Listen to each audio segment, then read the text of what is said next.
This program, at the heart of it, is about dignifying our people. And then we have done a little bit more. So we are giving them what is called livable communities. What they are getting, like in that Mukuru city, we're calling it a city because, Jeff, in that place, they have running water. They have in the apartments. In the apartments. Mm-hmm. They have electricity. They will have a prepaid meter. They have cooking gas, piped gas. Okay? And which they pay for, obviously. But it's prepaid. Yeah, which they pay for. Because remember, they still have, whether they use firewood or they use charcoal, they still pay. But it is unsafe. And they have all manner of health issues. Cooking gas is clean. So it's also good for our, climate change agenda. But it's also safe. But also, you only pay for what you want to use. So let's say, for example, you want to get a cup of tea, and you only have 10 shillings. You can go buy gas for 10 shillings. And then you go and, fend for the day, and then you come back. So they have got cooking gas inside the home.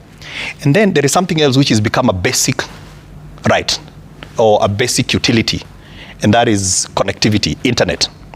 So we have given them fiber to the home. And then on top of that fiber, we've given them something which is called triple play. Triple play is they get a high-speed internet connection, okay?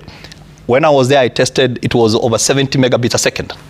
All right, I don't even get that kind of speeds in my place. Yeah. So they will get internet connection. Number two, they get what is called IPTV services. So for 10 shillings a day, 10 shillings, 300 shillings a month, they will have high-speed internet. They will have 70 channels, 70 channels that they get as a bundle. And then while they're inside their own homes, they can make calls over the internet,